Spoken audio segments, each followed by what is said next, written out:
Salam əziz abituriyentlər. İmtahana az vaxt qaldığı üçün istədim sizlərə tələbələrimizin həssas yeri olan qatı və duru nitrat turşusunun metallarla olan reaksiyasından alınan məhsulları qısa şəkildə sizə izah edim. Çünki imtahana az müddət qalanda biz açıb uzun-uzun qeydləri oxuya bilmirik. Mən sizi bu mövzuda anlayıram. Onun üçün belə qısa şəkildə cədvəlləri özünüzdə qeyd olaraq götürün və yaxud da bunu belə skrin eləyin. Telefonunuzda saxlayın. Boş zamanınızda avtobusla gedərkən, hər hansı bir yol gedərkən ona qısa şəkildə baxın və imtahanda vərəqin bir küncünə bu sxemi qeyd edin. Bunu skrin edin və əzbərləyin. Belə tutacağım.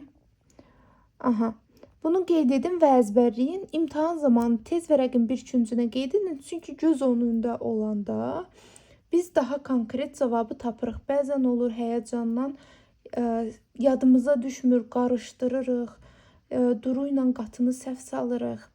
Onun üçün sizə məsləhətim bu tərzdə cədvəlləri qısa şəkildə, konspekt şəkildə öz yaddaşınızda saxlamağınız həm daha asan olur, həm də imtahanda çox kömək olur.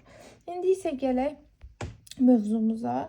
Duru nitrat və qatı nitrat qüvvətli, orta qüvvətli və pasiv metallarla müxtəlif məhsullar verir. Biz hər zaman eyni olaraq, dəyişməz olaraq qalır su. Hər zaman su alınacaq. Bu bizdə var və nitrat turşusunun duzları alınır. Bu da hər zaman. Yalnız N2 fərqli formalarda alınır. Bəzən N2 alırıq, bəzən N2O, bəzən NO, bəzən də NO2. Cədvəli qurduqdan sonra biz artıq biləcəyik ki, natrium, yəni qüvvətli metallarımız bizim hansılardır? Natrium, kalium, kalsium. Orta qüvvətlilər alüminium, ferrium, xrom. Passivlər mis, civə, argentinium, yəni gümüş. Qüvvətli metallarla duru nitrat. Bizdə duzu alınacaq, suyu alınacaq. Bunu dedik, hər zaman alınır və azot alınacaq. Daha sonra qatı nitratla qüvvətli metal gəlir N2O verir bizə. Daha sonra kalsium duru nitratla bizə, burada valentlikləri olduğu üçün ayağına 2 düşür. Buna diqqət edin. Kalsium 2 valentli olduğu üçün gəlir nitrat turşusunun ayağına 2 düşür. Burada isə yenə N2 alacağıq. Sxemi qurmaq çox asandır. Yəni 2 dəqiqəyə qıraqda qeyd edə bilərsiniz. N2, N2O, N2O, NO, NO, NO2. Yəni istəsəz bu şəkildə yaza bilərsiniz və yaxud da istəsəz bunu alt-alta düzə bilərsiniz bu tərzdə.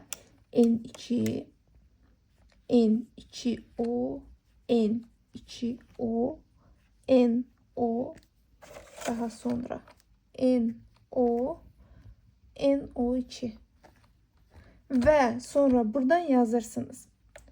Duru, qatı, duru, qatı, duru və qatı.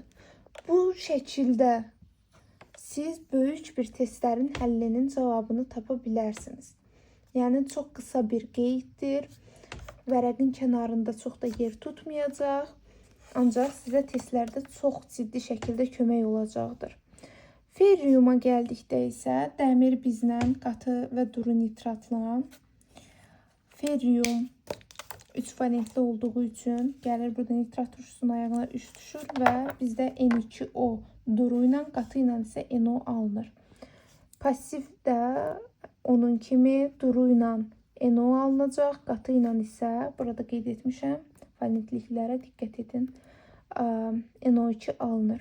Gəldikdə isə nitrat turşusunun duzlarının parçalanmasından nələr alınır? İlk öncə biz qeyd edirik. Qüvvətli metallar, orta qüvvətli metallar, pasiv metalları qeyd edirik. Qüvvətli metallarımıza bizim litium, natrium, kalium, kalsium, barium aiddir. Burada deyəcəksiniz litium üzərindən niyə X çəkmişəm? Bizim normalda nitrat turşusunun duzları parçalananda hər zaman oksigen verir. Yəni qüvvətlidə də, ortada da, pasivdə də hər zaman oksigenimiz alınacaq.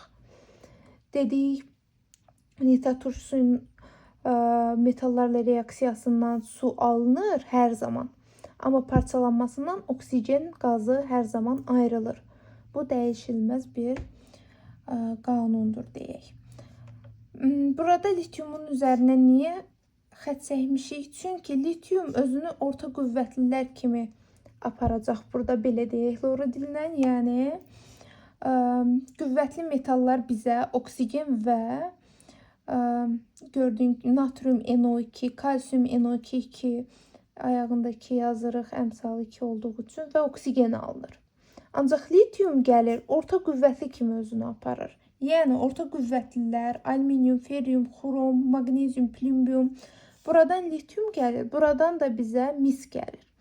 Litiumla mis orta qüvvətlilər kimi parçalanacaqdır.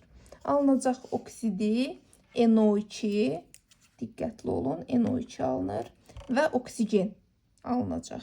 Litium və mis də orta qüvvətliyə aiddir. Baxın, imtahanlarda ən çox bu hissədən düşür. Burada çaşdırırlar. Litium və misə diqqət edin. Daha sonra passivlərə gəldikdə isə buradan artıq misimiz bizim çıxdı. Civə və argentinium, yəni gümüş alınacaq, oksigen, NO2 və metal. Burada isə oksidi alınırdı. Burada isə yalnız oksigen xaric olunurdu. Buna diqqət edərsiniz. Daha sonra sizə daha qısa qeydlər olaraq bunu təqdim edə bilərəm. Vaxtımız getməsin deyə sizə səliqəli şəkildə burada yazmışam. Skrin edərsiniz. Bunlar sizə çox kömək olacaq imtahan ərəfəsində. Amonyak üsulu, elektrik boşalma üsulu qeyd etmişəm burada. HNO üçün laboratoriya alınma üsulunu qeyd etmişəm. Çünki testlərdə ən çox istifadə olunan reaksiyaları burada qısa şəkildə sizlər üçün qeyd etmişəm. Bunları skrin eləyərsiniz və yenə də qeyd etdiyim kimi boş vaxtınızda telefondan bunları tez-tez qısa şəkildə təkrar edə bilərsiniz. Uzun-uzadı kitablardan, oxumadan insana çox kömək olur bu qısa qeydlər imtahan ərəfəsində. Deyəcəklərim bu qədər əziz tələbələr. Sizə imtahanda bol-bol uğurlar arzulayıram. Nitrat turşusu ilə əlavə qatı və duru sulfat turşusunun da izahını, qısa şəkildə cədvəlini sizə yəqin ki 1-2 günə video şəkildə YouTube'a yerləşdirəcəm.